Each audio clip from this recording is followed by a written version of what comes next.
Si mes calculs sont exacts, lorsque ce petit bolide atteindra 88 miles à l'heure, attends-toi à voir quelque chose qui décoiffe. À l'heure du goûter, on écoute le Magal West sur Westrack Radio. Interview, rubrique, micro-trottoir et musique sur Westrack. Nom de Zeus! Nouvelle semaine, nouvelle dose de bonne humeur. Bienvenue dans le Magal West sur Westrack Radio. C'est Lucie avec vous en ce lundi 3 février et on démarre cette semaine du bon pied. Au programme aujourd'hui, la météo pour savoir si ce lundi nous réserve du soleil. Côté son, notre pépite du jour nous vient du circuit Ferrarock. Angle mort et clignotant, un duo explosif qui ne passe jamais inaperçu. On découvrira leur nouvel album. On retrouvera aussi Margot pour les informations locales et puis un tour d'horizon de l'actualité nationale aussi dans cette émission. Et parce que la cuisine ce n'est pas qu'une question de recettes mais aussi d'histoire, Michel nous emmène découvrir les légendes culinaires les plus folles dans sa chronique gourmande, c'est en deuxième partie d'émission. Enfin, on retrouvera aussi Lola Sauvageau qui se produira au Tetris le 7 février. Un entretien exclusif qu'on retrouve aussi dans cette émission. C'est donc parti pour une belle semaine ensemble avec le Magal West et ça commence tout de suite avec votre météo. Aujourd'hui, le soleil va se coucher à 17h59, plus 3 minutes de soleil sur votre journée. Actuellement, le ciel est ensoleillé et sans nuages et ça fait plaisir. Température actuelle 6, ressenti même 6 degrés. Le vent atteint en moyenne les 10 km/h, direction sud-sud-ouest. En soirée, les nuages seront absents, température 7 degrés aujourd'hui. Le vent, lui, devrait atteindre en moyenne les 8 km/h, direction sud. Pour votre journée de demain, mardi, le soleil sera à nouveau au rendez-vous. Le lever de soleil est attendu à 8h27 et le coucher de soleil à 18h01. On gagne donc 3 minutes de soleil. Demain matin, le soleil régnera d'ailleurs en maître dans le ciel. Température 4, ressenti 0. La force du vent va osciller aux alentours des 18 km/h, direction sud-sud-ouest. L'humidité relative de l'air sera de 80%. Dans l'après-midi, il y aura un beau soleil, température 7 degrés, ressenti 6, le vent devrait atteindre en moyenne les 27 km/h, direction sud-sud-ouest. Enfin, demain en soirée, il y aura quelques nuages sans conséquence et de multiples éclaircies, température 9 degrés, ressenti fixé à 6 et le vent devrait atteindre en moyenne les 20 km/h, direction sud-sud-ouest. À la une de vos actus du jour, l'Odyssée d'Homère revisitée au Théâtre des Bains-Douches et comment bien rédiger sa lettre de motivation Parcoursup avec le CIO du Havre. Margot nous fait le point sur les actus locales. Les infos locales sur Westrack. Le Flash. Bonjour, voici les informations locales de ce lundi 3 février 2025. Au Havre, l'Odyssée d'Homère revisitée façon stand-up au Théâtre des Bains-Douches. Quand l'humour contemporain déconstruit une œuvre comme l'Odyssée, cela donne détail d'un vase grec à figure rouge, une pièce hilarante qui s'interroge sur le processus créatif. Les mercredis 5, jeudi 6 et vendredi 7 février 2025 au Théâtre des Bains-Douches, tarif de 5 à 18 €. Un atelier au Havre pour bien rédiger sa lettre de motivation pour Parcoursup. Le Centre d'information et d'orientation du Havre organise plusieurs ateliers destinés aux élèves de terminale pour trouver son orientation et bien rédiger ses lettres de motivation pour Parcoursup, histoire de maximiser ses chances. Du 5 au 26 février, inscription obligatoire par téléphone au 02 32 08 98 41. Lutte contre les inondations à Montivilliers, des terres cédées à la communauté urbaine pour travaux. Glissement de talus, arbres arrachés et tombés sur la route, chaussées éventrées par les eaux. Pour éviter les ravages d'un épisode météo exceptionnel comme celui du 2 août 2021 à Montivilliers, la communauté urbaine y acquiert des parcelles afin de réaliser des aménagements hydrauliques. Peinture et sculpture, 2 artistes havraises exposent à l'abbaye de Montivilliers.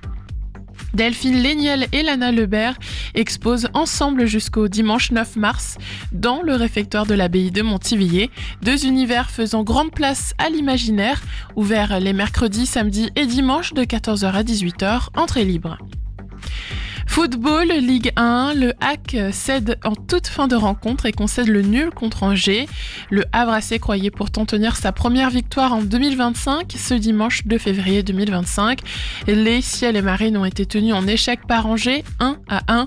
Une rencontre marquée par 2 rouges, distribués après un quart d'heure de jeu et une égalisation dans les arrêts de jeu. Merci de votre attention, le journal se poursuit avec les actualités nationales et internationales. Bonjour à toutes et tous. Le PS a tranché, il ne votera pas la censure du gouvernement Bayrou. Décision prise à une large majorité de socialistes réunis en bureau national, alors que le Premier ministre va utiliser le 49.3 aujourd'hui sur le projet de budget 2025. C'est celui issu de la commission mixte paritaire de la semaine dernière. Son examen débute en ce moment même à l'Assemblée nationale. Et le Parti socialiste compte en revanche déposer une motion de censure spontanée sur les valeurs de la République. Un moyen de dénoncer les récents propos de François Bayrou sur le sentiment de submersion migratoire. Il y aura un deuxième procès dans l'affaire Adèle Haenel. Christophe Ruggia, le réalisateur, va faire appel de sa condamnation. 4 ans de prison dont 2 ans ferme. Le tribunal de Paris l'a reconnu coupable d'agression sexuelle sur l'actrice quand elle était adolescente et estime qu'il l'a isolée de son entourage. Adèle Haenel l'avait dénoncé publiquement dans Mediapart qu'il y a plus de 5 ans, déclenchant à l'époque le MeToo du cinéma français. Dans l'actualité également, les Français peuvent réduire de 15% leur consommation de viande en 10 ans sans porter préjudice à leurs besoins nutritionnels. C'est la conclusion d'un rapport de l'Institut de développement durable dévoilé aujourd'hui. Alors que la consommation de viande ne diminue pas en France, les chercheurs ont identifié plusieurs facteurs pour inverser la tendance, comme réduire les écarts de prix entre les viandes et les alternatives végétales ou encore augmenter le nombre de plats flexitariens dans les restaurants. Il n'y a plus qu'un seul département en alerte aux crues. Vigilance orange maintenue sur la Somme. Elle est levée sur la Bretagne et la Loire-Atlantique. Une crue modérée du fleuve la Somme est en cours et selon Vigicru, après une stabilisation des niveaux, la décrue est annoncée dans les jours à venir. Enfin, Beyoncé annoncée à Paris. La star américaine, tout juste récompensée de 2 Grammy Awards, dévoile le lancement de sa tournée internationale, le Cowboy Carter Tour, qui passera donc par la capitale française, mais aussi à Londres et dans 7 villes américaines. Aucune date de concert n'est pour le moment dévoilée. C'est la fin de cette édition. Bonne fin d'après-midi. On referme le chapitre des infos et on ouvre nos agendas parce que cette semaine, il y a de quoi remplir vos soirées et vos week-ends. On vous glisse tout de suite quelques idées de sorties à ne pas manquer. Des idées sorties pour cette semaine ou ce week-end pour te culturer sur Westrack Radio. Demain, vous avez rendez-vous avec un café littéraire avec Daniel Cirera, spécialiste des questions européennes et internationales, co-auteur de l'ouvrage Regards croisés, USA-France, mouvement et politique en temps de crise, publié aux éditions Arbre Bleu. Au cours d'un voyage entre la France et les États-Unis, seront évoquées les poussées du mouvement social, l'impact du populisme et au-delà, les rapports entre les citoyens et la politique. L'actualité s'y invitera bien sûr avec l'élection de Donald Trump et ses conséquences. C'est totalement gratuit et c'est à partir de 18h au 11 Terre rue Amphrey au Havre. C'est donc demain. Autre événement demain, et cette fois-ci à Fécamp, la vie en vrai avec Anne Sylvestre, accompagnée de la musicienne Lucie Sansen. Marie Fortuit nous livre ce que lui a transmis Anne Sylvestre lors de cette soirée. C'est demain à 20h30 au théâtre Le Passage à Fécamp. Tarif 8,99€ ou 10,99€. Vous pouvez réserver au 02 35 29 22 81. Et le festival Impact à l'Université du Havre organise la 3e édition Impact Festival des cultures urbaines sous le thème l'univers du rap entre art, image et identité culturelle. Au programme mardi à 19h30, une soirée le rap en clip animée par Théodore Cohen. Mercredi à 12h30, une conférence Luxe et rap, la bonne formule pour une image de marque plus cool. Une intervention d'Alice Sawyer ainsi qu'un événement jeudi à midi dans les jardins de l'université. Inauguration de la fresque de Missy sur le mur à la maison de l'étudiant 50 rue Jean-Jacques Rousseau. Tout le programme sur le festival Impact est à retrouver sur les réseaux sociaux directement de l'Université du Havre et notamment du service culturel. Voilà de quoi remplir votre journée et pour remplir vos oreilles de bonne musique, place à la découverte musicale du jour, direction Orléans avec Angle mort et Clignotant, un duo qui mélange électro, rap et énergie brute. Accrochez-vous, ça risque de secouer. Westrack et la Fédération des radios associatives Musiques Actuelles, la Ferrarock, vous partagent la découverte musicale du jour.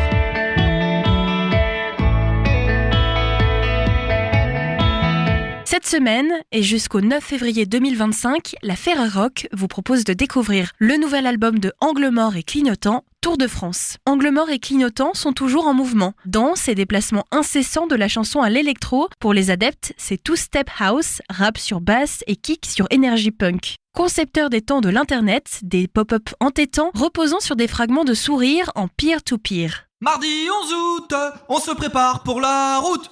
Mardi 11 août, il se prépare pour la route. On part du pays plat, on part de Charleroi. Il part du pays plat, il part de Charleroi. Ouais, direction d'Axe pour la Fériax. Ouais, direction d'Axe pour la Fériax. On prend la Natio, c'est mieux pour la conso. Ils prennent la Natio, c'est mieux pour la conso. Mets un bruit sous le capot de la 306 Peugeot. Arrêt mécano, on a flingué la pompe à eau. Comment je vais faire pour traverser la France entière? Comme dit mon père et comme lui a dit son grand-père, tu finiras sans sous dans la misère. Mais j'ai du caractère, caractère. Hey, hey, hey, hey. Quand le garagiste me dit ce que ça va nous coûter, Quand le garagiste lui dit ce que ça va leur coûter, je fouille mes poches et j'ai perdu ma CB. il fouille ses poches et il a perdu sa CB. On lui laisse l'auto et on commence à marcher. Sur le bord de la route, on refuse d'abandonner. Hey, hey, hey. Comment je vais faire pour traverser la France entière? Comment je vais faire pour traverser la France entière? Alors que j'ai perdu ma carte bancaire, sans aucune aide financière. Comme dit mon père et comme lui a dit son grand-père, tu finiras sans sous dans la misère. Mais j'ai du caractère, caractère. Hey, hey, hey, hey. 3 heures de stop, enfin, quelqu'un qui veut bien s'arrêter. 3 heures de stop, enfin, quelqu'un qui veut bien s'arrêter. J'ouvre la porte, on monte et s'assoit près du canidé. Il ouvre la porte, il ouvre et ça sent près du canidé. Il a pas l'air content, pépère, et on sent le danger. M'a pris pour un mouton, on saute et roule dans le fossé. On marche, les jambes deviennent lourdes, je ne fais que trébucher. La vue se trouble, mirage ou réalité. Après des heures et des jours, je me prends à rêver. J'entends les bandages, c'est plus le faux du vrai.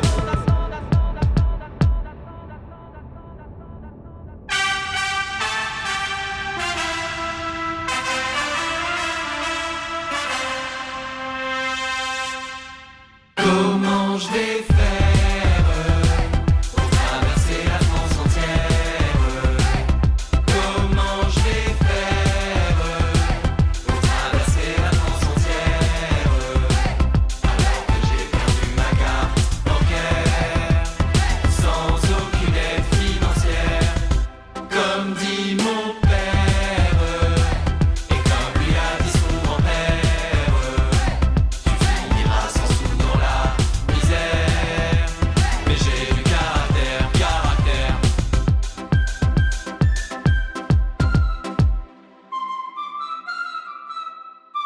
Angle mort et clignotant, tuning transdisciplinaire, avec des enjoliveurs au vélo, on coupe à travers les départementales et on construit des salles de concert sur les ronds-points. Tour de France, c'est le nouvel album d'Angle mort et clignotant, une pérégrination à travers les villes de France, avec sa dose de décalage, de gigs électroniques et de slogans ravageurs. Je ne peux pas me garer sur une place handicapée, je ne veux pas manquer de respect aux personnes concernées.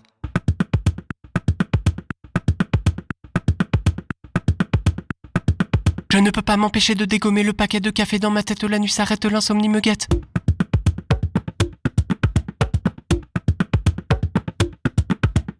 Je voulais donner mon avis, mais l'envie de mes amis fait que je m'identifie à cause de la jalousie. Ce tube de gala squatte ma tête, j'en suis malade, ça fait un mois, je m'en sors pas, nanana. Je ne peux pas me garer sur une place handicapée, je ne veux pas manquer de respect aux personnes concernées.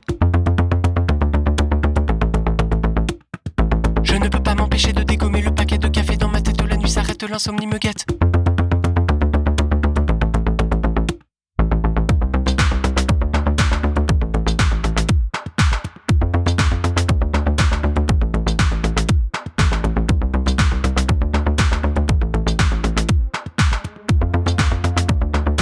Et dans ma tête, la nuit s'arrête, l'insomnie me guette. Des pensées hallucinantes, pourtant souvent pertinentes, d'une clarté étonnante, couleur jaune qui dominante. Des pensées hallucinantes, pourtant souvent pertinentes, d'une clarté étonnante, couleur jaune qui domine. Je voulais donner mon avis, mais l'envie de mes amis fait que je m'identifie à cause de la jalousie. Ce tube de gala squatte ma tête, j'en suis malade, ça fait un mois, je m'en sors pas, nanana. Pas de la mec comme un carré, pas de je ne veux pas sentir la nette, pas de la de rêve, un carré. Pédane la caquette, ne le quitte pas, ne pas tête, ça riche, ça caton, de la jeune de café, nous Je vis, en vacances, me mon de mi, mes maisons de la famille, et d'envie, mais les filles, l'on n'y a pas mettre. Je ne peux de raison dire no glace, péo. pas comme Mes amis, fais mes amis, mais j'ai nana. Ce tube de un mois, je m'en ma tête, galas, mais le paquet de des amis. insomnie, mais paquet Identifié à puis ça il me de là, j'ai l'envie de mais le paquet de insomnie, la nuit, ça pédane la et mon avis. caquette, de la Je voulais donner la ça café de la nuit, pas mon je ne plais de avis. Je voulais donner pas jalousie, mes amis. pas dégommer, Posons de café, là, j'ai ça, de café, à mes amis, jalousie, mes amis. pas dégommer. Posons de café, là, j'ai ça, de café, à mes amis, café, je me casse, je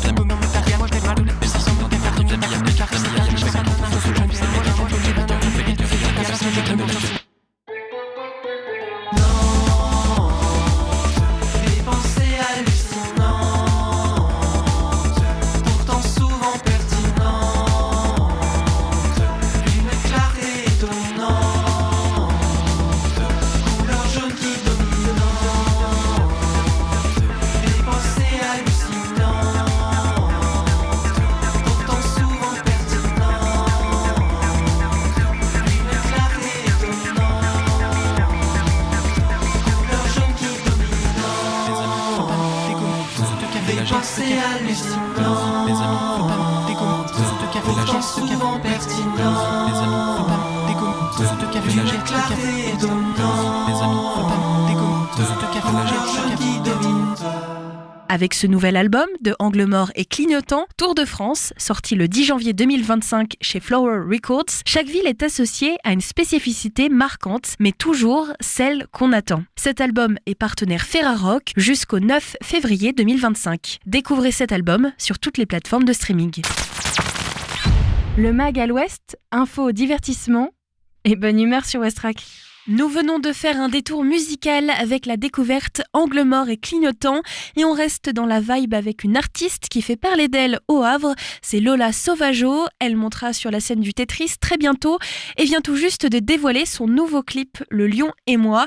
Rencontre exclusive avec Lola Sauvageau, c'est tout de suite. En deuxième partie d'émission, juste après cette interview, on retrouve Michel pour sa chronique culinaire. Et aujourd'hui, Michel ne va pas seulement nous partager des recettes, mais surtout des légendes et histoires autour de la cuisine.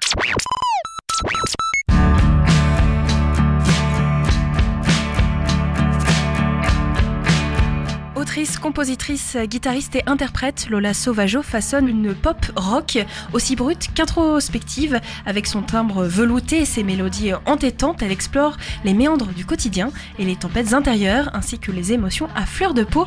Et Lola est avec nous sur Westrack à l'occasion de sa performance prochainement au Tetris. Salut Lola. Salut. Ça va bien ?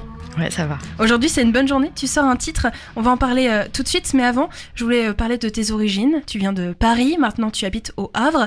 Est-ce que le Havre a trouvé sa place dans ton identité artistique au point que tu te sentes plus havraise de cœur qu'autre chose ou pas ? Ouais, carrément. En fait, avant de venir vivre au Havre, j'habitais à Strasbourg et hyper loin de la mer. Et c'est marrant parce qu'à l'époque, quand j'écrivais mes chansons, la mer revenait tout le temps dans mes textes. Okay.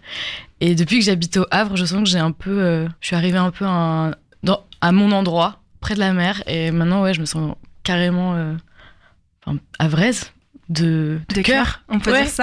D'ailleurs, tu as un titre qui s'appelle La Vague. Ouais. Tu l'as écrit à Strasbourg ? Ouais. Je l'ai écrit à cette période de ma vie quand je vivais dans l'Est. Ouais, donc j'ai atterri au Havre. Je pense que la mer m'appelait, quoi. Ta musique, c'est des textes très personnels. Je trouve que ça oscille un peu entre pop, rock. Si tu devais décrire ton univers en une image ou une sensation, ce serait quoi ? Est-ce que du coup, ce serait la mer ou autre chose ? En une image ou une sensation ? Plutôt une mer agitée. C'est pas obligé que ce soit la mer. Si c'est une mer. Mais c'est... Ouais, alors moi, le problème, c'est que je suis très divisée entre la mer et la montagne en termes de paysage et je saurais pas... Ouais. En fait, il y a aussi... Enfin, ce truc de la vague, c'est aussi une image des montagnes, enfin, une espèce de vague qui bouge très, très, très lentement. Enfin, il y a un lien. Donc ce serait plutôt un paysage, du coup. Ouais. La nature, en général. Ouais, je pense. Tes morceaux dégagent une énergie singulière, entre mélodies envoûtantes et émotions à fleur de peau. Qu'est-ce qui te pousse, toi, à écrire et à composer ? Et d'où vient cette urgence créative ? Déjà, je sais que quand je fais pas de musique et que j'écris pas, je vais pas très bien. Pour moi, c'est un peu une façon de sortir les choses de la meilleure façon qui soit. En tout cas, ça me permet de me décharger beaucoup. Et en fait, depuis que je fais de la musique, depuis que je suis petite, j'écris des chansons et donc il y a un peu, je pense, quelque chose d'automatique qui s'est créé et ouais, c'est assez automatique. Il y a une urgence quand ça va pas fort d'écrire. J'écris rarement de la musique quand je vais très bien. Mais donc c'est des phases, quoi. Et en général, après avoir écrit, ça va beaucoup mieux. Et ouais, je pense que c'est une thérapie, quoi. Tu as commencé à écrire jeune. Est-ce que tu te souviens de tes influences à l'époque ? Qu'est-ce que t'écoutais ? Alors moi, j'ai des influences hyper éclectiques parce que quand j'ai commencé à faire de la musique, déjà moi je voulais être rappeuse quand j'étais à l'école primaire, j'étais trop fan de Diams, mais j'étais aussi hyper fan de Avril Lavigne, de Nirvana, donc il y a un peu un truc où mes influences elles étaient un peu éclectiques mais je me suis vraiment plutôt retrouvée musicalement au départ dans la folk et quand j'ai découvert Bob Dylan et un peu la folk américaine des années 60, là je me suis trouvée plus une filiation qui après m'a suivi un peu toute ma au tout début de ma formation musicale, quoi. Est-ce que t'as encore des racines de Diams et de Avril Lavigne en toi ou c'est bien loin ? Avril Lavigne à fond, hein. Ouais. Bah ouais, quand même. Mais Diams, c'est un peu loin. J'avoue que je suis restée un peu bloquée dans le rap des années 2000, quoi. Je n'écoute plus trop, mais je suis toujours fan de Diams. Mais toi, tu es autrice, compositrice et interprète. Comment est-ce que tu travailles l'écriture de tes textes ? Est-ce que c'est toujours un processus qui est instinctif ou est-ce que c'est plutôt construit ? C'est les deux. Parce qu'il y a plusieurs jets dans l'écriture des textes. Au départ, c'est assez automatique. Comme je disais tout à l'heure, il y a un truc un peu de déversement de mots, de phrases. Et ensuite, je vais beaucoup retravailler mes textes en les disant à l'oral parce que parfois ça sonne pas bien. Surtout après, quand je trouve des mélodies, des accords à la guitare et que j'essaye de chanter, je me rends compte que c'est inchantable ce que j'ai écrit. Donc il y a beaucoup de recomposition, de changement de structure, de mots. Enfin, au départ, c'est automatique et parfois, il y a des morceaux, genre La Vague, par exemple, c'est un morceau que j'ai écrit qui est sorti immédiatement. C'est très étrange parce que ça dépend aussi des morceaux. Mais il y a d'autres morceaux qui demandent beaucoup d'être retravaillés, quoi. La Vague, c'est un état intérieur hyper fluctuant. Ça raconte un peu les ups and downs du moral, de la vie. Vu que je suis quelqu'un d'assez positive, je dirais que c'est un morceau qui cherche à embellir cet état-là. La beauté dans ces états instables. Parfois je m'acharne, tel l'algue, je me replie sur toi et le vacarme, je me brise dans tes bras comme une vague.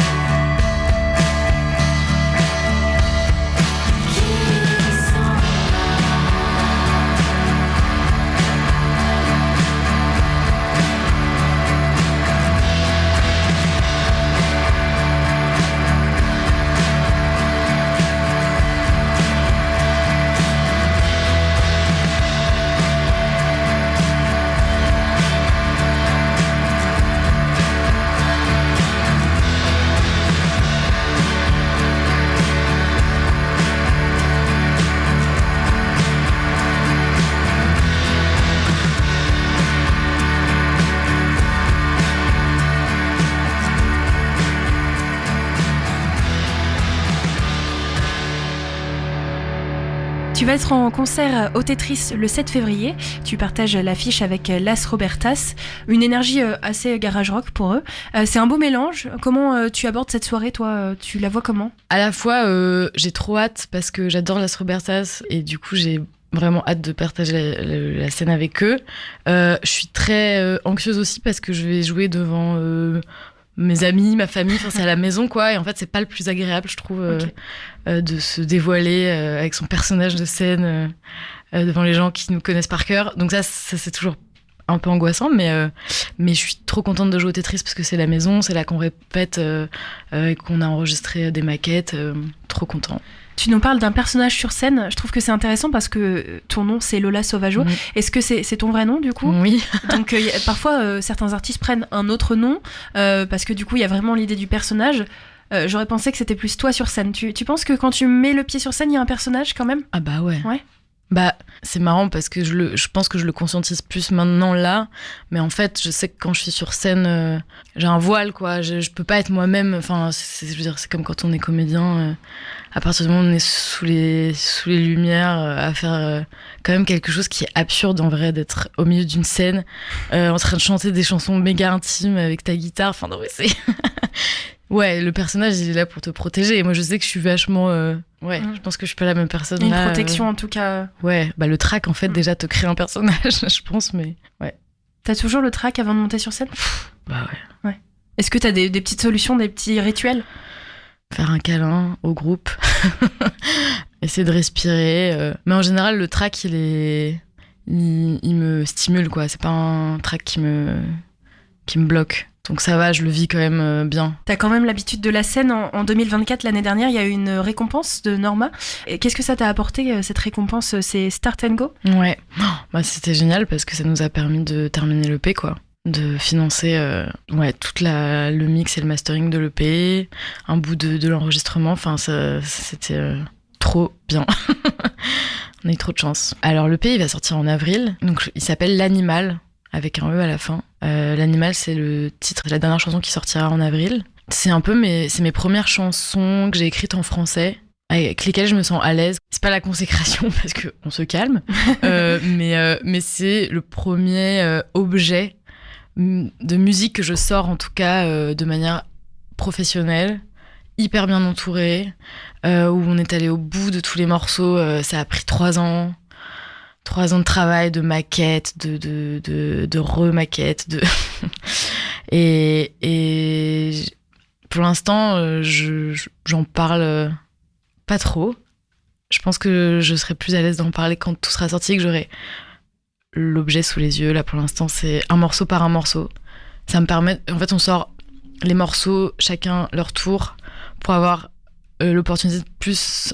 en parler, de pouvoir avoir des choses à dire sur chaque morceau, parce que chaque morceau pour moi est hyper important et un peu un petit monde qui à la fin va faire un EP, mais...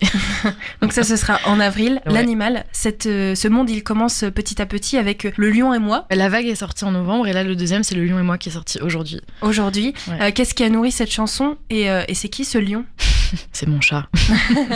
Le lion, ça dépend pour qui, un mec ou une meuf qui nous obsède. C'est une chanson sur l'obsession amoureuse un peu irrationnelle, où on va fantasmer une personne et ça va nous bouffer la tête. Et c'est une chanson que j'ai écrite il y a hyper longtemps, il y a 5 ans. Je l'avais écrite en anglais au départ, et donc là, c'est drôle parce qu'en fonction de ce qui se passe dans la vie, elle revient, elle est à nouveau remise à jour, quoi.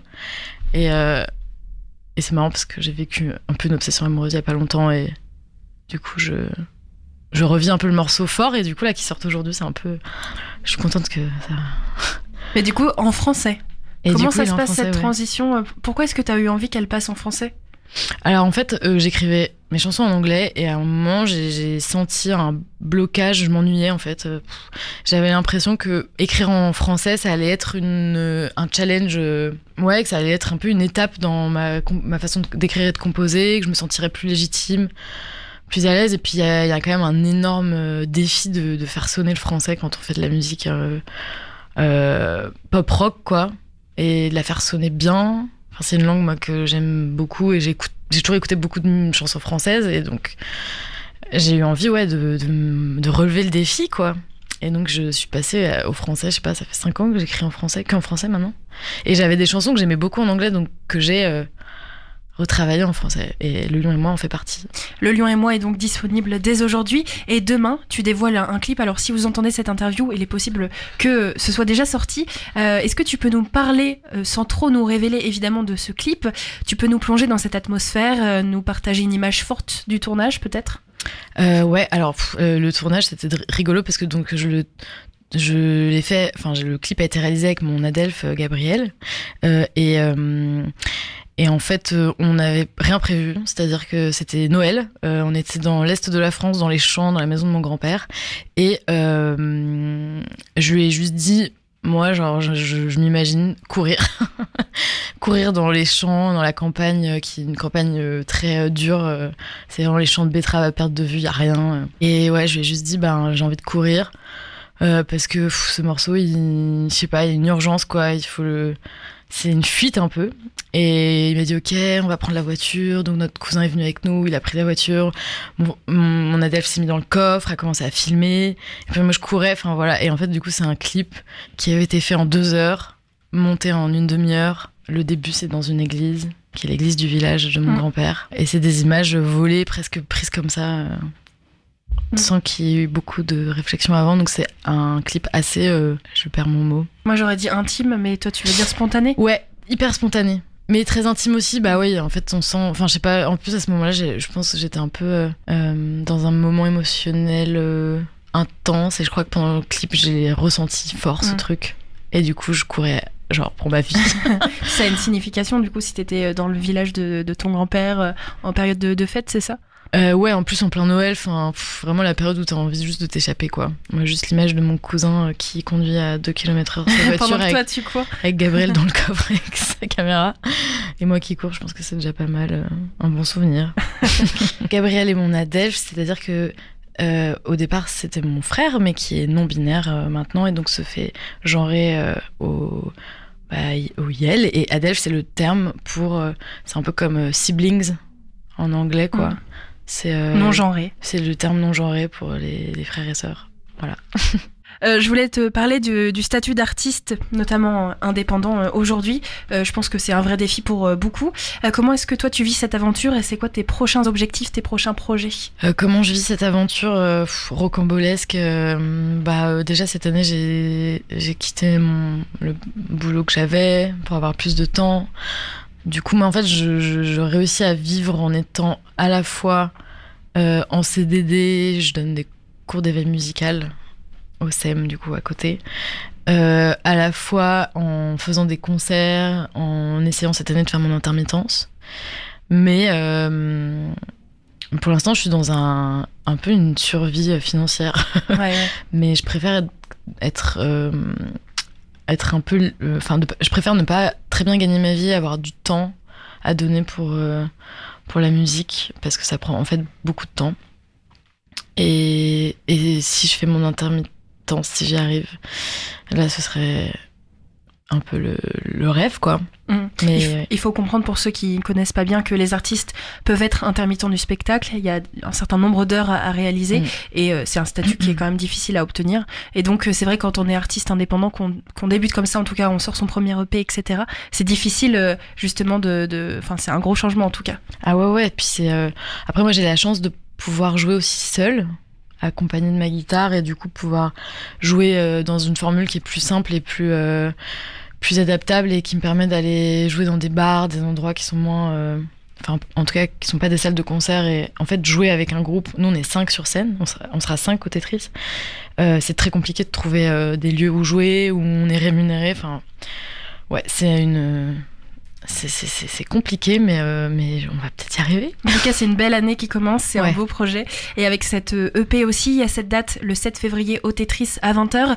Tu peux nous annoncer autre chose ? Est-ce qu'il y a d'autres dates qui arrivent dans la région ? Ouais, alors, pas dans la région, mais on va jouer le 1er mars à Rennes, avec une artiste que j'aime trop, qui s'appelle Louise Papier. Et après, on va jouer à Saint-Brieuc le 2 mars. Mais nous avons des surprises qui arrivent dans la région, mais pour l'instant, secret. Où est-ce qu'on peut suivre tes aventures et notamment la sortie au fur et à mesure de cette EP? Sur Instagram, j'arrive à tenir mon compte Instagram. C'est déjà pas mal. Merci beaucoup. On se donne rendez-vous en tout cas sur la scène du Tetris le 7 février à 20h aux côtés de Las Robertas. Rendez-vous sur le site du Tetris pour prendre vos places. Et puis merci beaucoup Lola. À bientôt. Merci beaucoup.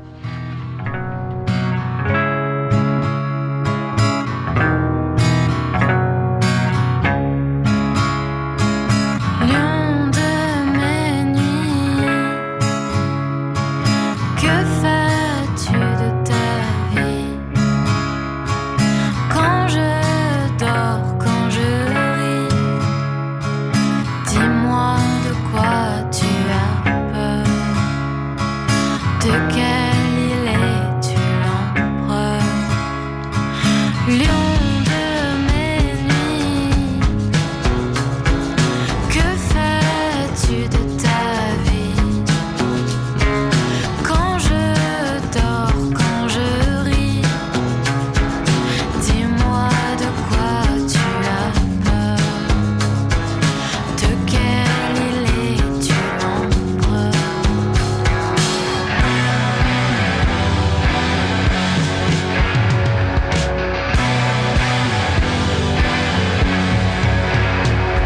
Si je te vois, je me noie. Je dormirai sur ta voix.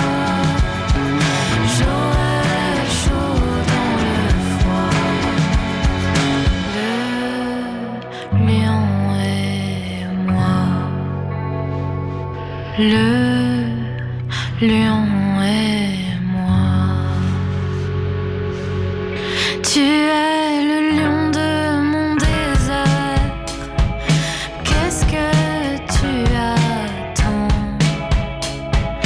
Étendu sur mes songes, tes bras sont l'océan. Lion de mes nuits, que fais-tu de ta vie? Quand je dors, quand je ris, dis-moi de quoi tu as peur. De quelle île es-tu l'empereur?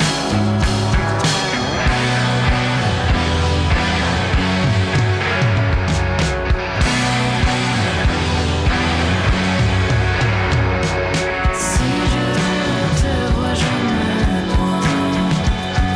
Je dormirai sur ta voix.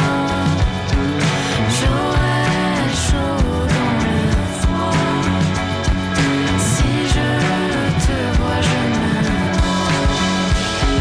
Je dormirai sur ta voix.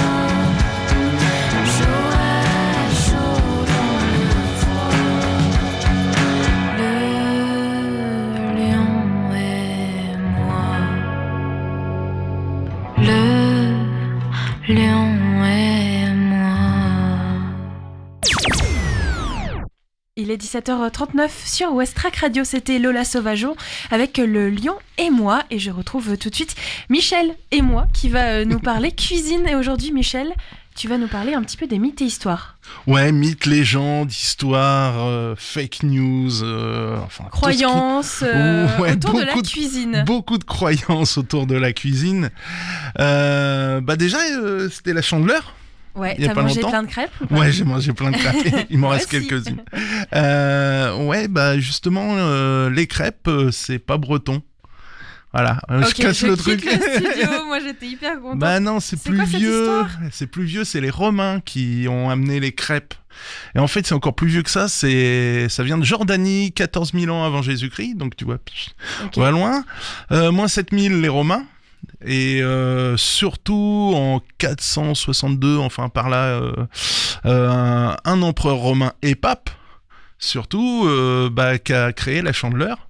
Et qui a dit il faut distribuer et qui a dit l'origine et qui a surtout distribué des crêpes à tout le monde pour que tout le monde adhère à cette nouvelle fête. Voilà. Est-ce qu'ils se déguisaient déjà à l'époque ?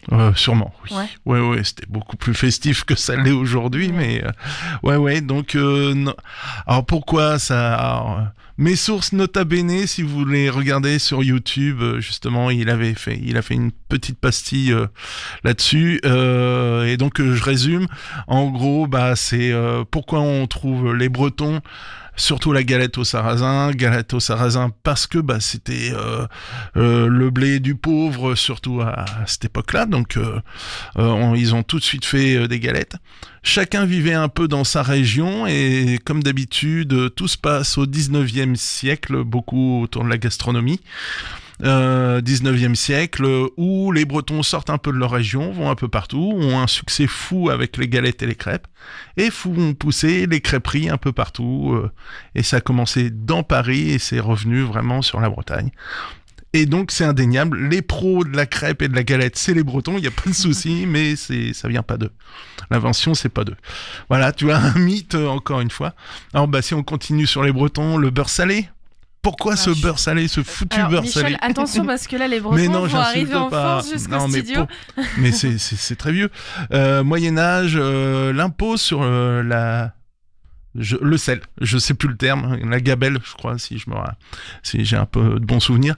Donc c'était l'impôt sur le sel. Anne de Bretagne, la Bretagne était dispensée d'impôt sur le sel. Donc eux, ils avaient le droit d'utiliser le sel à outrance. Et du coup, eux salaient le beurre que les autres se privaient. Ça permettait de conserver mieux le beurre. Et les autres régions ne le faisaient pas. Et c'est comme ça que le mythe du beurre breton, toujours salé ou demi-sel, voilà. Mais voilà, j'ai rien insulté. J'ai rien insulté, c'est historique. C'est historique, un peu comme le Mont-Saint-Michel. Allez, on continue. On continue.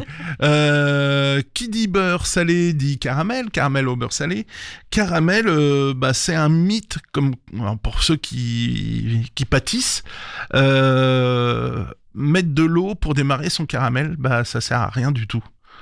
En fait, ça va ralentir le temps de réaction.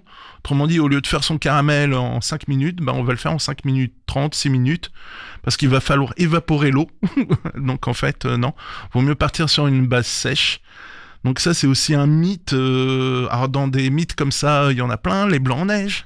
Mettre une pincée de sel pour monter les blancs, ça sert à rien du tout. Vous pouvez monter vos blancs avec ou sans sel, ça fera exactement la même chose.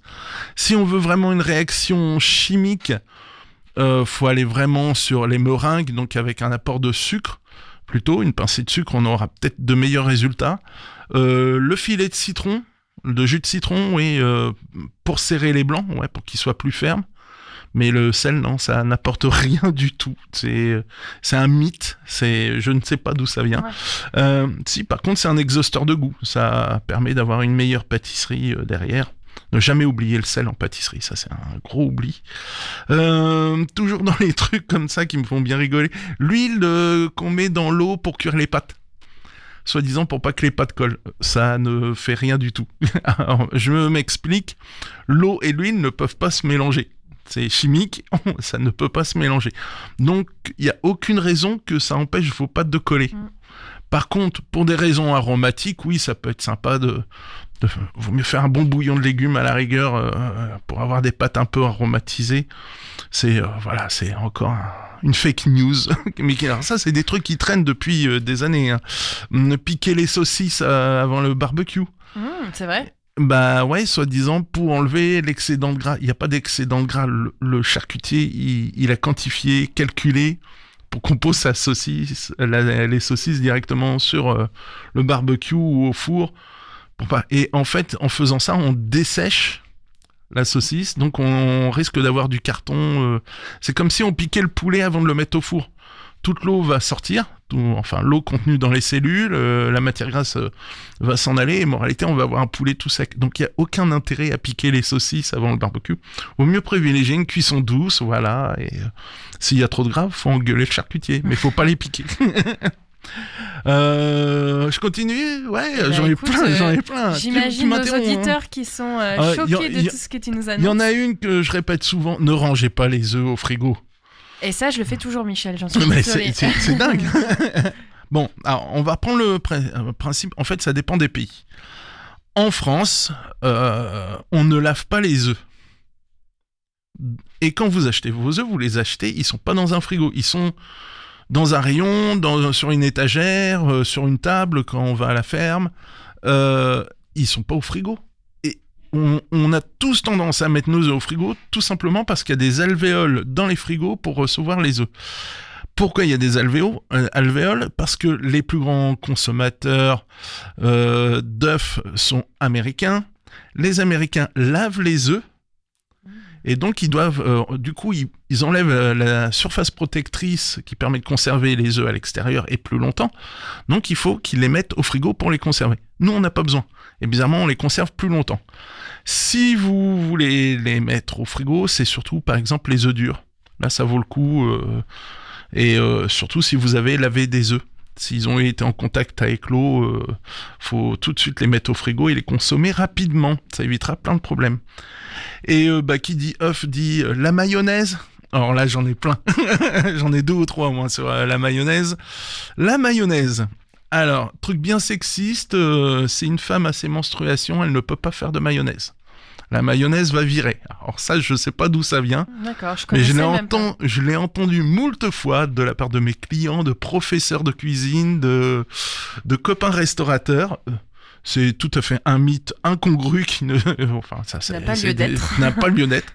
Faut pas oublier que historiquement, c'était beaucoup de femmes qui étaient au fourneau et que ça les empêchait pas de faire monter la mayo. D'abord, les hommes sont venus bien après au fourneau. Autre chose sur la mayonnaise, il faut toujours tourner dans le même sens. Alors ça, je vais donner tout de suite le contre-exemple. Si on monte une mayonnaise avec un petit batteur électrique à main, on peut s'apercevoir qu'il y a un fouet qui tourne dans un sens et l'autre fouet qui tourne dans l'autre sens. Donc, comme quoi, ça rime à rien du tout de dire faut monter la mayonnaise toujours dans le même sens. Alors, j'ai entendu la même chose pour l'aligot. Je sais pas pourquoi, faut tourner tout le temps dans le même sens. Non, faut surtout tourner pendant 15 minutes et ça pète le bras. Ça je confirme. Ça, je confirme. La mayonnaise, si on veut réussir... Alors, je donne les solutions quand même. Si on veut réussir une bonne mayonnaise, faut tous les ingrédients à la même température. C'est tout. Soit on met tout au frigo, soit on met tout dans le placard. Or, généralement, l'huile, la moutarde... ça se trouve dans le placard. Alors, mettez les œufs à côté de l'huile et de la moutarde, ça se passera très bien. Et au moins, on rate plus sa mayo. Non, mais c'est pas pour la blague. Dans les choses rigolotes comme ça, les fruits et légumes. La tomate est un fruit. Le haricot vert aussi. Eh ben ça y est, je vois la tête. Vous avez pas la tête de Lucie qui bloque quand je dis ça. La courgette est un fruit. Je m'explique. Qu'est-ce que, par définition, un fruit ? C'est tout ce qui est issu d'une fleur. Ouais. Donc, la courgette, il y a des fleurs de courgette qui donnent des courgettes. La tomate, c'est une fleur qui donne une tomate. Les haricots, c'est pareil, c'est une petite fleur blanche qui donne le haricot vert. Donc, tout ça, c'est des fruits. Et tout le reste, c'est les légumes. Donc, la cacahuète, par définition, est un légume. Ça y est, je la perds une deuxième fois. Erreur 404. La cacahuète, ça pousse sous terre, donc c'est un légume, ce n'est pas un fruit. D'accord. Voilà, donc des a priori. Toute ma vie, Michel. Voilà, il y en a plein. C'est pour ça que l'avocat est un fruit, c'est aussi issu d'une fleur. D'accord. Ça, et il y a aussi les taxations aux États-Unis, quand il y a eu les premières exportations. Il suffisait de déclasser un fruit, légume, on va dire, d'une catégorie à l'autre pour faire baisser les taxes. Donc la tomate a été souvent classée dans les fruits. C'est pour ça que tout le monde dit « Ah ouais, mais on mange des fruits quand on mange une tomate. » Et en fait, faut démystifier tout ça. Si c'est issu d'une fleur, voilà, c'est un fruit. Point barre. Donc, j'essaie de réfléchir à des contre-exemples, tu vois. Mais j'en ai pas, Michel. Merci. Tu vois, et contrairement, il y a certains aliments qu'on classe comme fruits et qui sont plutôt des légumes, genre la banane. Mais bon, voilà. La banane plantain, on fait ça frire et on mange ça salé pour l'exemple. Mais voilà, il y en a quelques-uns comme ça qui me font sourire à chaque fois. Moi, je trouve ça très drôle, ce genre d'histoire. Les épinards. Alors, celle-là, elle est géniale parce que j'ai entendu il y a pas longtemps que les droits d'auteur étaient tombés pour Popeye. Et ce personnage est étroitement lié aux épinards. En fait, il y a eu double boulette de virgule sur la quantité de fer contenue dans les épinards. Tout d'abord, c'était sur de la masse sèche et la secrétaire s'est trompée, elle avait oublié de mettre la virgule. Donc ce n'était pas 27 grammes de fer pour 100 grammes d'épinards secs, c'était 2,7 grammes. Sauf que plus tard, il y en a un autre, monsieur Bulge, je fais de mémoire, hein, excusez-moi, je peux me tromper, qui a refait des calculs et lui, il a multiplié l'erreur par 10. D'accord. Ouais. Donc on a cru, à cette époque-là, donc on est en 1800-1900, que les épinards, c'était l'aliment le plus riche en fer. Alors ce qui est tout à fait faux, c'est le plus pauvre en fer. Finalement, à cause d'une erreur de virgule. Voilà. Et il fallait faire la promotion des épinards. Et d'où l'invention de Popeye qui devient super fort en mangeant des épinards. C'était de la communication et de la publicité, voilà. Alors j'ai une petite anecdote sur ça que mon papa me racontait toujours. Donc il regardait Popeye et donc il a demandé à sa mamie de lui acheter des épinards pour être fort comme lui. Sauf qu'elle lui a acheté des épinards en boîte. Oui, du coup, il a dit mais c'est pas du tout la même chose. Non, voilà. Alors c'est pas terrible en boîte. C'est un des pires, je crois. Par contre, ce qui est très drôle, c'est que l'épinard contient un acide particulier qui évite les crampes. Donc c'est très bon pour les sportifs de manger des épinards et en particulier crus pour en salade. Voilà. Pousse d'épinards crus, c'est très très bon pour la santé. Si on fait beaucoup de marche, beaucoup de sport, donc moi je peux m'en dispenser, voilà, ça c'est dit. Autre histoire qui me font sourire aussi, l'invention de la baguette, le pain, la baguette française, c'est à cause d'une baston. En fait, on est en 1896, là j'ai noté la date quand même, donc on est dans des périodes où exposition universelle, JO, développement du métro parisien pour faciliter le transport des visiteurs. Sauf que ceux qui construisaient le métro se foutaient sur la tronche régulièrement. Et donc on leur a interdit certains outils et dont un grand couteau qu'ils avaient tous régulièrement avec eux. Et eux, ils ont prétexté, il fait « Ouais, mais c'est avec ça qu'on coupe les miches de pain. » Pas de souci, le préfet, il a fait demander à ce qu'on invente un pain facilement découpable, d'où l'invention de la baguette. La baguette de pain, qui est vraiment, du coup, un vrai symbole parisien, un vrai symbole français. Comme ça, ils pouvaient couper le pain sans avoir à utiliser ce fameux couteau. Donc ça, c'est vrai ou ça, c'est le mythe ? C'est vrai, ça. C'est vrai, ça, okay. Ça, c'est vrai. Dans les histoires, on est exposition universelle. J'essaie de faire un peu dans l'ordre, plus ou moins. Les biscuits lus. Alors là, oui, c'est d'un point de vue historique, hein, je fais pas la publicité.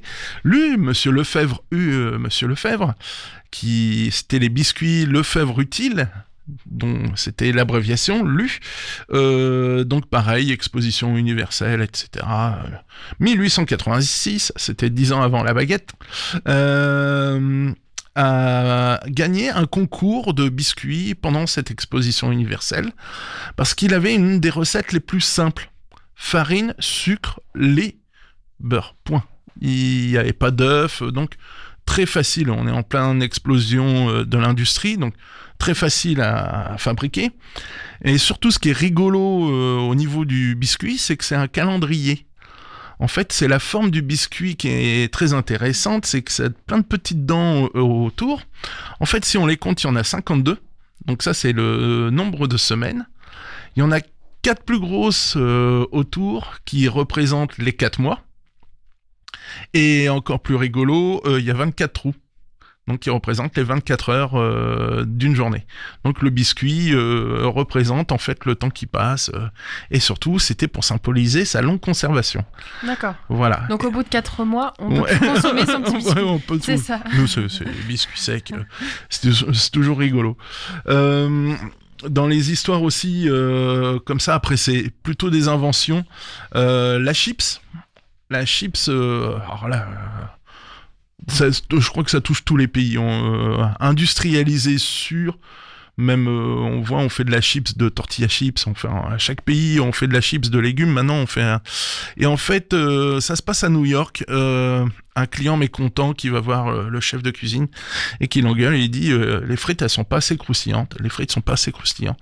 Le cuistot, il pète un boulard. Il prend une pomme de terre, il coupe ça le plus fin possible. Il balance ça à la friteuse. Il dit, là, il y a même plus de moelleux à l'intérieur. Sauf que ça a eu un succès fou et que ça a fait la fortune de ce monsieur. Copié parce qu'on n'a pas le droit de déposer de brevet sur les recettes, mais voilà, ça est né à New York. Inversement, le hamburger n'est pas né à New York. Il est né à Hambourg, en Allemagne.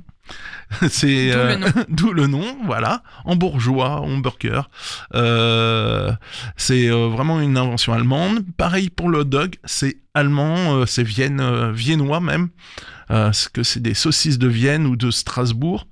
Et généralement, le vrai hot dog, et à New York, on mange du vrai hot dog comme en Allemagne ou en Autriche. On le mange comment ? C'est-à-dire avec de la choucroute dedans. Donc c'est pour ça qu'ils demandent si on veut de la choucroute. Choucroute qui n'est pas du tout allemande ou belge. Tu t'as vu comment je repars sur un autre truc ? C'est mongol, la choucroute. Ça n'a rien à voir, c'est du chou fermenté. C'est rien à voir avec l'Allemagne.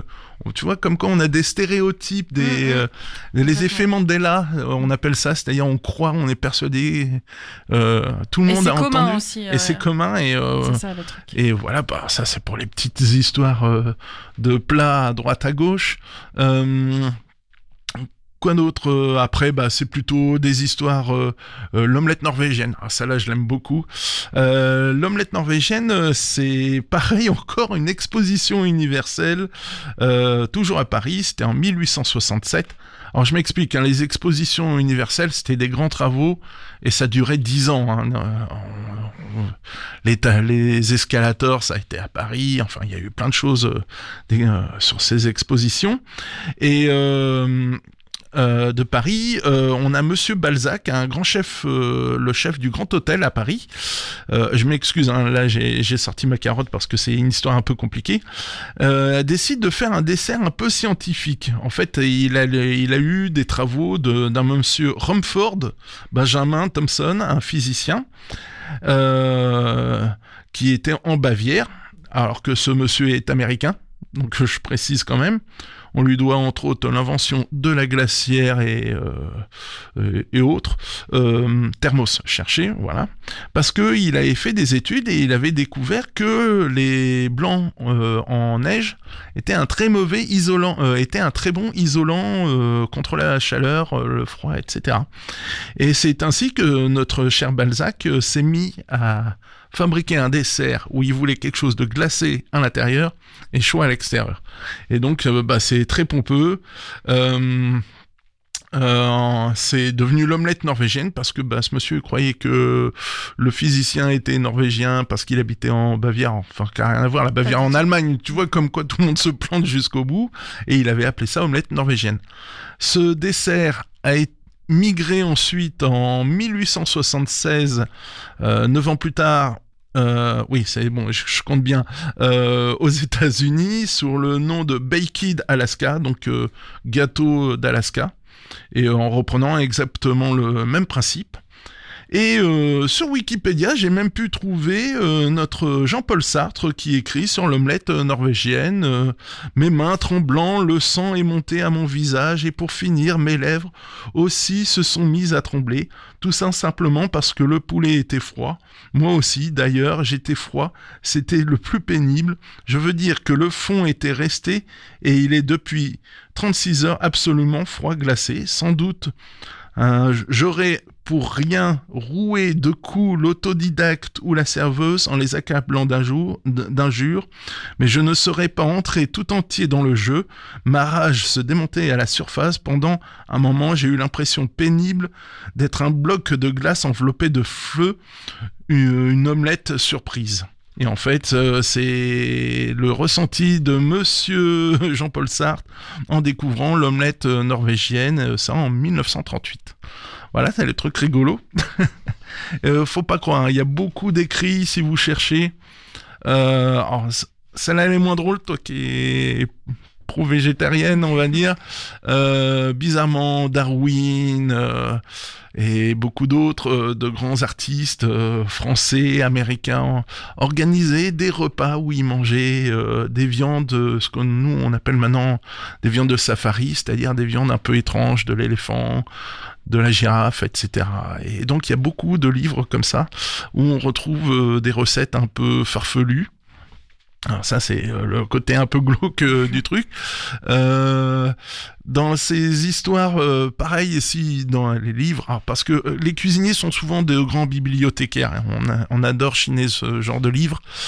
Faut remonter sur les guerres prussiennes, napoléoniennes, où il y a des embargos, mais ça n'empêchait pas les restaurateurs de tourner à plein pot et de se faire concurrence.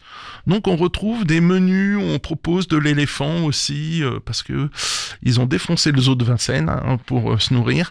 Donc ils ont tout mangé, sauf les singes, parce que c'est le seul animal qui ressemblait trop à l'homme pour être mangé. Mais ils ont mangé tous les poissons rouges de tous les étangs, fontaines sur Paris. Enfin voilà, donc on retrouvait des boucheries avec du rat. Enfin voilà, c'était des temps durs, mais c'était surtout un peu du grand n'importe quoi. Donc on peut retrouver des menus et des livres entiers de recettes. Cuisine de siège, si je me rappelle pour le titre. C'est assez rigolo. À lire, pas à déguster, je m'entends bien. Tout pareil dans les histoires comme ça, invention de la cuisine, la pâte feuilletée. C'est un peintre, c'est made in France. Là par contre, sur les origines, on est à peu près sûr, c'est made in France, ça remonte à 1311. Donc pour les premiers écrits religieux sur la fabrication de pâtes tournées, parce qu'on faisait tourner, excusez-moi, pâtes tournées, donc incorporant la matière grasse, et c'était surtout pour avoir quelque chose de plus croustillant au départ. Et mais surtout, le plus vieil écrit là-dessus, ça serait un peintre français, un artiste peintre, artiste mais très nul. Du coup, il est parti en Italie pour apprendre la pâtisserie, et il était revenu avec cette technique de feuilletage qu'on retrouve dans le croissant. Voilà, c'est croissant qui n'est pas français, mais qui vient de Vienne. Qui vient de Vienne, les viennoiseries. Ah, d'accord. Viennoiseries qui, si je me rappelle, c'est les boulangers. La légende, là on est vraiment sur de la légende, raconte que c'est les boulangers qui ont donné l'alerte d'une attaque de nuit. Et c'était les Turcs qui attaquaient. C'est important. Pourquoi ? Parce que pour commémorer cet événement comme quoi les boulangers avaient sauvé Vienne, ils ont fait une pâtisserie en forme de croissant turc qu'on retrouve sur le drapeau turc. Voilà, pour la petite histoire. Donc un croissant, c'est pas droit, faut que ça soit légèrement courbé. Ouais. D'ailleurs, je vois beaucoup de théories par rapport à ça sur le croissant qui perd sa courbe. Ah bon ? Attends, j'ai pas vu ça. Je te partagerai ça, Michel. Ouais. Ah, je veux bien, ouais. Alors, c'est pareil, dans les trucs du croissant courbé ou pas courbé, soi-disant, quand il est droit, c'est forcément industriel. Quand il est courbé... Alors, j'ai vu des usines de croissants. Alors, faut savoir que les croissants, c'est 85% des boulangeries qui utilisent du croissant surgelé industriel. C'est qu'une raison de coût. C'est ça, en main d'œuvre, ça coûte trop cher. Faut savoir que les machines savent courber les croissants maintenant. D'accord. Et que moi j'ai vu des boulangers pour aller plus vite qui ne les courbaient pas. Donc c'est pas un bon indice. C'est pas un indice du tout. C'est juste la qualité des produits, et ça peut être industriel et bien fait. C'est pour une fois que je défends les industriels. C'est aussi pour défendre mes amis boulangers qui font eux-mêmes leurs croissants. Le prix, il n'est pas relatif que à la matière première, c'est aussi relatif au temps passé à courber chaque croissant un par un. Quand vous avez 150 croissants à rouler et pain au chocolat et j'en passe, faut penser au temps passé là-dessus. Il n'y a pas de machine en boulangerie pour faire ça. Je peux encore une ? Voilà, l'histoire du non-restaurant. Qu'est-ce qu'un restaurant ? On a fait les bistrots il n'y a pas longtemps dans le Gastronomiquement Vôtre. Un restaurant, en fait, c'est assez rigolo. c'est un monsieur qui s'appelait Boulanger. Donc voilà. Le nom viendrait de là. Pourquoi ? Parce que sur son enseigne était ça, j'ai perdu mes notes. En fait, était écrit en latin que venez ici, vous allez être bien accueillis, vous allez être bien nourris, nous allons vous restaurer. Voilà, vous remettre debout. Quand on dit restaurer un château, c'est le reconstruire, le retaper. C'était dans la même idée. Donc, élocution latine, et surtout, c'était le concept où lui sortait de ce qu'on appelait les bouillons, qui existent toujours à Paris. Les bouillons, on mangeait rapidement. C'était beaucoup le nom l'indique, des soupes, des potages. Des bouillons avec des viandes pauvres en comparaison, mais par contre il y avait une variété de plats, et le restaurant c'était le cran au-dessus où là on avait vraiment des viandes nobles, de la pâtisserie, parce que Monsieur Boulanger était un très bon pâtissier. C'est dur pour parler d'un gars qui fait de la restauration. Donc ouais, le nom viendrait de là, surtout de cette façon de présenter les choses et d'avoir mis un cran au-dessus. Pour vous expliquer, à l'époque, il y avait les auberges, surtout, principalement, parce qu'il fallait changer de chevaux, et donc on allait dans une auberge. Les auberges, il y avait un plat. On arrivait, il y avait une table, on s'asseyait à la table, on vous servait le ratafia, le rata, et voilà, on mangeait ce qu'on trouvait. Et les taverniers, c'était là où on pouvait s'abreuver. Les traiteurs, eux, étaient vraiment le cran au-dessus, mais les traiteurs, c'est ce qu'on appelait les chefs pour la noblesse.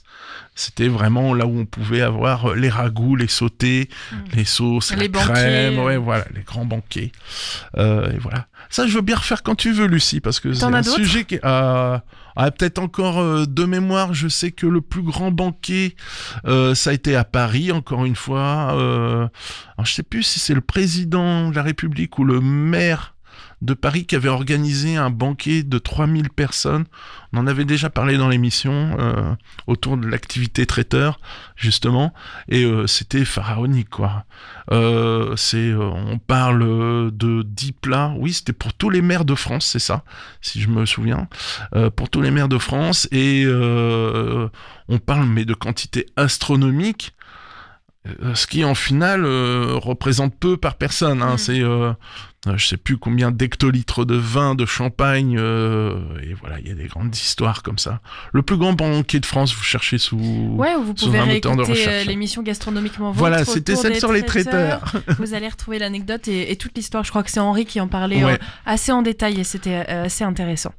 Mais merci beaucoup, Michel, pour ces informations. Je rentre à la maison choquée, vidée. Le croissant ne vient pas de France. J'ai pas tout fait. La choucroute ne vient pas d'Allemagne. Écoute, Michel, merci d'avoir déconstruit toutes mes croyances. J'en ferai d'autres, j'en ai d'autres. Bientôt. Non, c'est pas samedi, là, c'est samedi d'après-demain, c'est Gastronomiquement Vôtre. Une autre émission Gastronomiquement Vôtre. Ouais. Tu veux nous parler du thème déjà ? Ouais, on va parler des œufs. Ok. Je suis en train de prospecter, justement. Eh ben merci beaucoup, Michel. On se retrouve lundi prochain, et on va aller en Allemagne, pays donc qui n'est pas originaire de la choucroute. J'en suis désolée pour ce titre. Pour se quitter, c'est Donkey Kid, Live With It. Il est 18h08. On se souhaite une très bonne soirée. Rendez-vous demain pour une autre interview. D'ailleurs, demain, on va parler de bière et d'alcool avec un Havrais qui propose sur les réseaux sociaux des vidéos autour de la bière. Donc voilà, rendez-vous demain. C'est à 17h30 et 17h pour le début de l'émission. Très bonne soirée.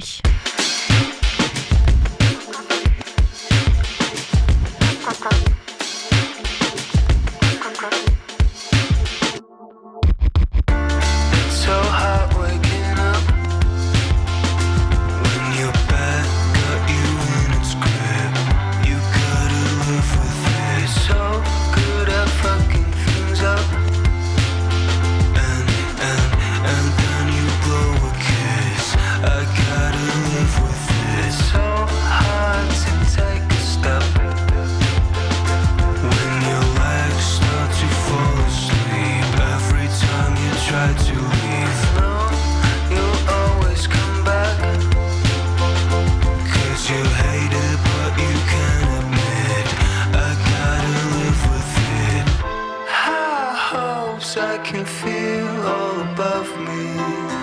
a sleepwalk through my life for you.